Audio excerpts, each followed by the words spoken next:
పవిత్ర లడ్డూపై దుష్ప్రచారం ఆపి క్షమాపణ చెప్పాలి. చంద్రబాబు సర్కార్ కుట్రలపై వైఎస్ జగన్ నిప్పులు.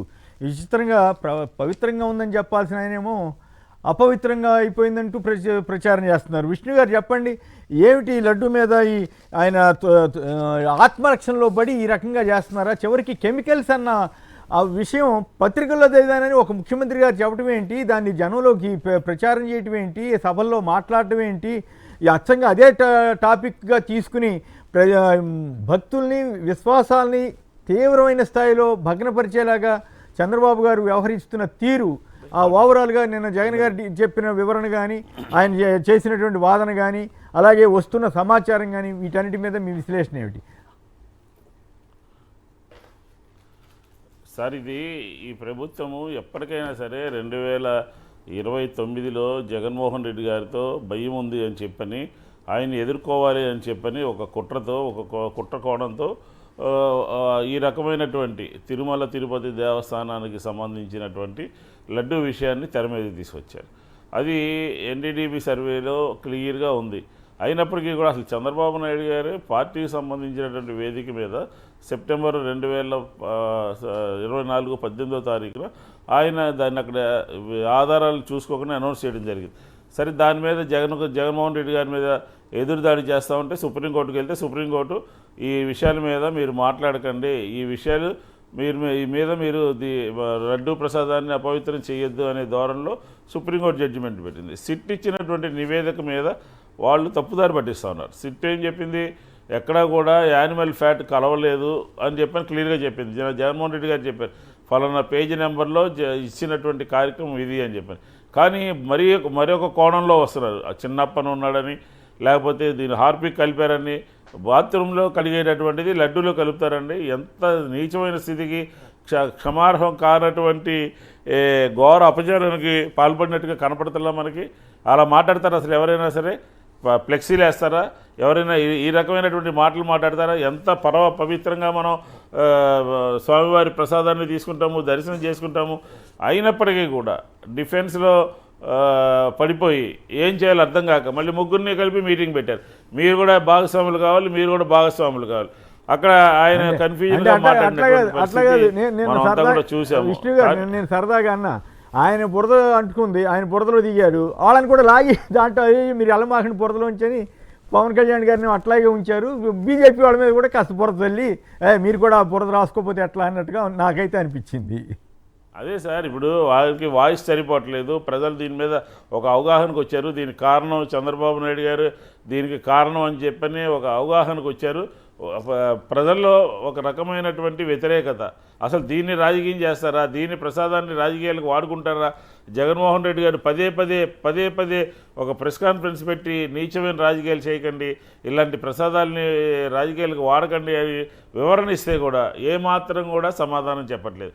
ఏమాత్రం కూడా దాని గురించి వివరణ ఇవ్వట్లేదు. ఇవ్వకపోగా అన్ని ఆధారాలు ఉన్నాయి. విజయవాడలో ఎప్పుడు దొరికింది, అక్కడ ఏం జరిగింది, ఎవరి హయాంలో జరిగింది, ఎవరి హయాంలో 2 ట్యాంకర్లు వేరే విధంగా వచ్చినాయి, అలాగే శ్యామలరావు గారు ముందు ఒక మాట చెప్పాడు, తర్వాత ఒక మాట చెప్పారు. ఇవన్నీ ఉంటే ఇవన్నీ వదిలేసి జగన్మోహన్ రెడ్డి గారే అక్కడ కలిపినట్టుగా ప్రజలకి ఒక విష ప్రచారాన్ని చేస్తుంది. ఇప్పుడు కొత్తగా తిరుమల తిరుపతి దేవస్థానం అయిపోయింది, మళ్ళీ కొత్తగా శ్రీశైలాన్ని తెర మీద తీసుకొచ్చారు. శ్రీశైలంలో కూడా సంవత్సరం 11 నెలల పాటు జరిగింది అని చెప్పి నిన్న పొద్దున ఈనాడులో రాయటము, ఈయన కర్నూలులో మాట్లాడటము. ఇది అసలు ఆంధ్రప్రదేశ్లో దేవాలయాలు ఏం జరుగుతుంది, లడ్డూ విషయంలో ఏం జరుగుతుంది, సనాతన ధర్మం, హిందూ ధర్మం పట్ల ఈ ప్రభుత్వము ఏ రకంగా వాడుకుంటుంది అని చెప్పి క్లియర్గా ప్రజలందరికీ కూడా అర్థమవుతుంది. చివరికి గుళ్ళకి వెళ్ళకుండా కాదండి, చివరికి గుళ్ళకి భక్తులు వెళ్లకుండా చేసే జగన్ గారి మీద ఎట్ల కొట్ల ఆయన దెబ్బ కొట్టాలని చివరికి భక్తుల్ని గుళ్ళకు కూడా వెళ్ళనిచ్చేదట్లేరా వీళ్ళు? పైగా ఒక ముఖ్యమంత్రి గారు పేపర్ చదివాన్ని చెప్పడం ఏంటండి, కెమికల్స్ కలిసిన పేపర్లో రాశారని చెప్పడం ఏంటి? ఆయన చేతిలో సివిఆర్ రిపోర్ట్ ఉంటే అక్కడ దాంట్లో అట్లాంటిది ఏమీ లేదు కదా. ఆ రాసిన వాళ్ళని 4 తిట్టాల్సింది పోయి 4 ఏందా ఇది చెత్తంతా రాస్తున్నారు అనాల్సింది పోయి ఒక ముఖ్యమంత్రి అటువంటివి చెప్తారా?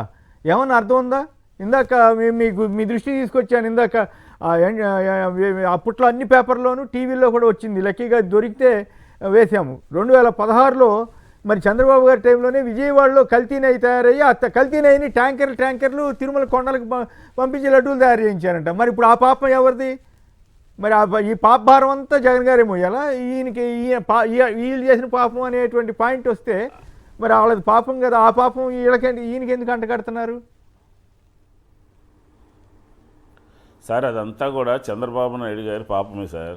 జగన్మోహన్ రెడ్డి గారిని కూడా ఊబిలోకి రాగాలని చెప్పని, ఎందుకంటే పరిపాలన లేక ఏదో ఒక రాజకీయపరమైనటువంటి కార్యక్రమాన్ని బుర్రజల్లేదానికి. లడ్డు అయితే ప్రజలు నమ్మేస్తారని, జగన్మోహన్ రెడ్డి గారిని మధ్యలో విషయంలో మతం తీసుకురావచ్చని, చంద్రబాబు నాయుడు గారి కన్నా 1000 రెట్లు 2000 రెట్లు ఆయన ఒక సనాతనవాదిగా హిందూ ధర్మాన్ని కాపాడుతూ ఆయన చేసినటువంటి కార్యక్రమం ఏం జరిగిందండి? ఈయన హయాంలో మీరు చూసింటారు లేదో, అన్నవరంలో ప్రసాదంలో ఎలుకలు కలిసాయండి. అది తిరుమల తిరుపతి దేవస్థానంలో చనిపోయారు, అలాగే అన్నవరంలో చనిపోయారు, కాశీబుగ్గలో చనిపోయారు. నిన్న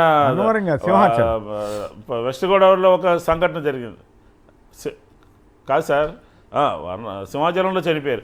నిన్న పొద్దుటూరులో వారాహి అమ్మవారి సంబంధించినటువంటి విగ్రహాన్ని కూడా కూలగొట్టడం జరిగింది.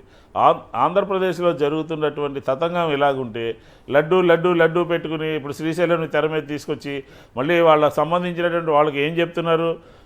7% మనకి పెరిగింది, పర్సంటేజ్ పెరిగింది, మీరందరూ జాగ్రత్తగా ఉంటున్నారు. అంటే వాళ్ళకి సంబంధించినటువంటి శ్రేణులందరూ కూడా డిఫెండ్లో పడిపోయినాయి. మనం తప్పు చేస్తున్నాము, దీన్ని మనం ప్రజలకు సమాధానం చెప్పాలి అని ప్రభుత్వం అల్లకల్లం అయ్యేటటువంటి పరిస్థితిలో 7% పెరిగిందని చెప్తూ బుర్ర జల్లుతున్నాడు అనమాట. ఇంకొక పాయింట్ ఒకటి చెప్తారు సార్, అక్కడ మన జగన్మోహన్ రెడ్డి గారి హెలికాప్టర్లో అక్కడ నుంచి వెళ్తూ ఉంటే ఆ భూమి ఒక ప్రైవేట్ అనుకుంటా, అది ప్రైవేట్ నుంచి ప్రభుత్వ భూమి కింద మార్చేశారు. అది రికార్డులో అంత తప్పుదోవ పట్టిస్తున్నారని చెప్పి అపవాదు. ఆ హెలికాప్టర్ సంబంధించి అది ఈరోజు నేను కర్నూలు నుంచి మాట్లాడాను. జగన్మోహన్ రెడ్డి గారి ఇంటి దగ్గరలో ఒక హెలికాప్టర్ ఉంది. ఆ హెలికాప్టర్ నుంచి ఆయన ఎయిర్పోర్ట్కి కానీ ఎక్కడికైనా ఊరు వెళ్తూ ఉంటారు. అది ఒక వ్యక్తిగత భూమి, అది ప్రభుత్వ భూమి కింద రికార్డులు మార్చేశారు అని చెప్పని ఒక పెద్ద అపవాదుని ఈరోజు మాట్లాడాడు. అది అసలు అది జగన్మోహన్ రెడ్డి గారి నైజం ఏంటో తెలిసి ఆ రకంగా మాట్లాడతారా? ఒకళ్ళ భూమి ఒకళ్ళ రికార్డులో ఉంటుంది మారుస్తారా? అంటే అక్కడ ఆయన మాట్లాడినటువంటి మాట ఎవరిదో భూమి ప్రభుత్వ భూమి కింద మార్చేశారు, రికార్డుల్లో ఈ రకంగా చేశారు, నేనే అన్నీ సరిచేస్తున్నానని చెప్పాను అన్నాడు. అసలు ల్యాండ్ టైటిలింగ్ యాక్ట్ని పక్కదారి పట్టించారు. నిన్న కాక మొన్న, అంటే నేను లడ్డూలోంచి ల్యాండ్ టైటిలింగ్ వెళ్తే ఒక 2 పదాలు యాడ్ చేయాలని చెప్తున్నాను నేను. పార్లమెంటులో ఫైనాన్షియల్ సంబంధించినటువంటి సర్వే రిపోర్ట్లో ఏమొచ్చిందండి? ఏ రకంగా ప్రశంసలు వచ్చినాయి జగన్మోహన్ రెడ్డి గారికి? ల్యాండ్ టైటిలింగ్ యాక్ట్లో 6,901 గ్రామాలని ఐడెంటిఫై చేసి బ్రహ్మాండంగా చేశారని, 81 లక్షల భూ కమతాలని పూర్తి చేశారని చెప్పని, 86,000 మందికి సరిహద్దులు ఇచ్చారని. ఇప్పుడు సరిహద్దులు లేవు. ఈరోజు పాస్ పుస్తకం ఇస్తున్నారు, జగన్మోహన్ రెడ్డి గారి బొమ్మ ఉందని చెప్పి మాట్లాడుతూ ఉన్నారు.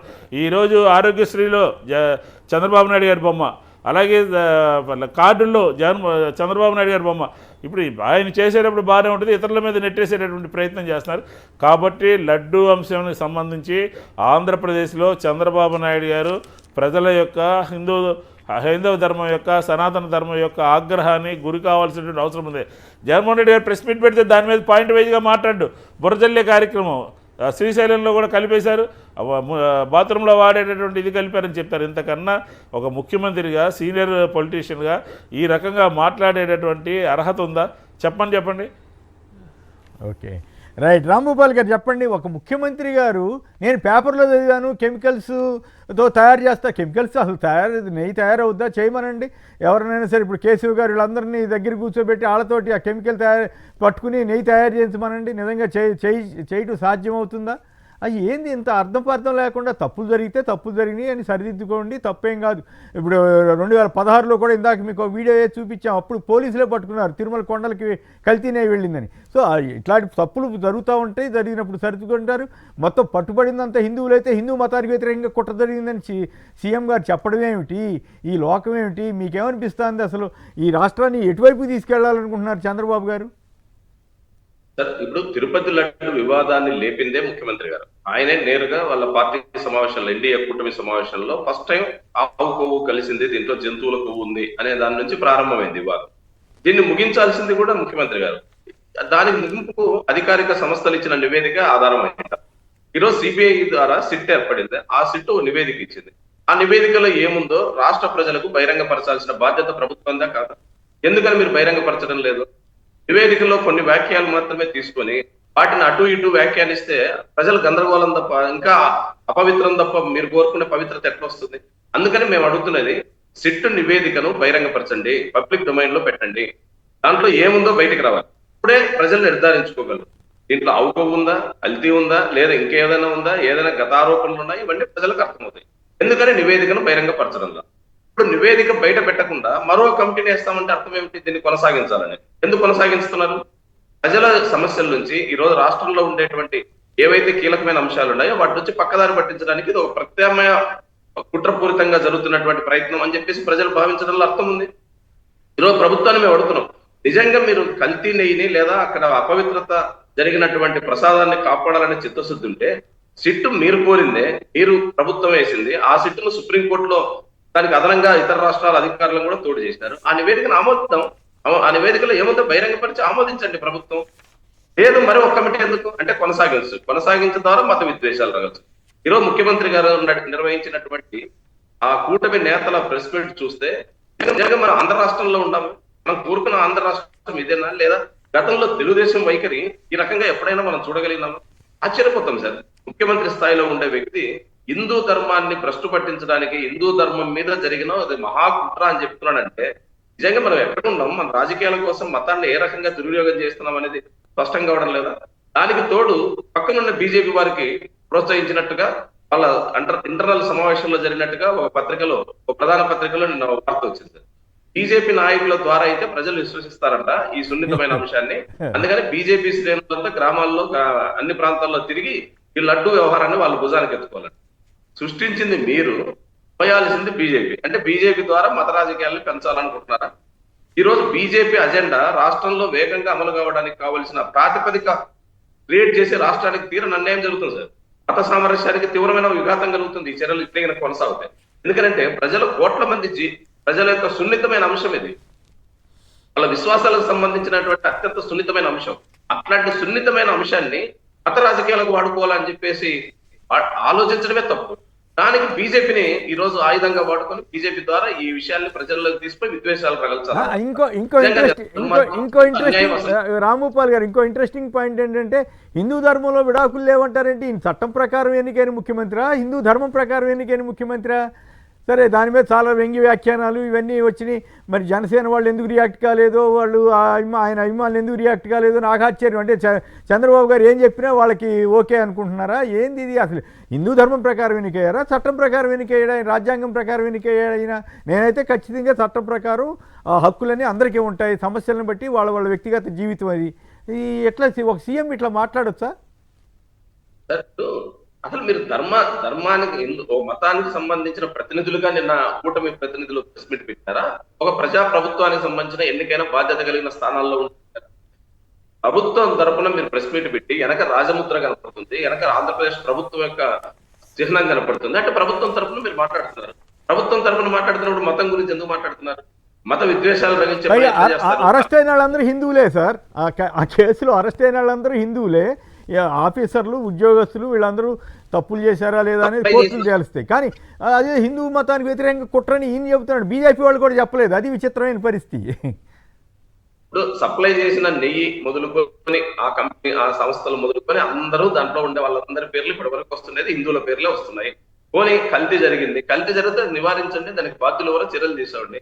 కానీ బీజేపీ కంటే మరింత ఎక్కువ బీజేపీ కూడా సిగ్గుపడేటట్టుగా, బీజేపీ కూడా తాను చెప్పుకోలేనంత అన్యాయంగా ఈ రోజు చంద్రబాబు నాయుడు గారు ఓ పక్క, మరో పక్క పవన్ కళ్యాణ్ గారు విద్వేషాలు ప్రకటించడం సార్.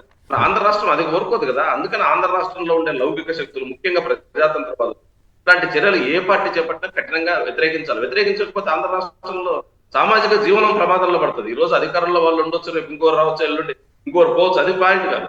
అసలు ఆంధ్ర రాష్ట్రం యొక్క సామాజిక వాతావరణం ఒకసారి చెడిపోతే, ఇప్పుడు ఉత్తరాది రాష్ట్రాల్లో ఏ రకంగా మనం చూస్తున్నాం, అట్లాంటి హింస మనం కోరుకుంటాం, అట్లాంటి అభద్రతను కోరుకోగలమా? కాబట్టి ఇది ఒక లడ్డు వ్యవహారం కాదు, మత విద్వేషాలు రగిల్చే ఒక తీవ్రమైన చర్యగా ఇది రూపాంతరం చెందుతుంది. దాన్ని నివారించాల్సిన బాధ్యత ప్రభుత్వం చేయడం లేదు. ఆ ప్రభుత్వం చేయాల్సిన బాధ్యత ఈ రోజు ప్రజాతంత్ర శక్తులు తీసుకోకపోతే రాష్ట్రానికి చాలా ప్రమాదం జరుగుతుంది.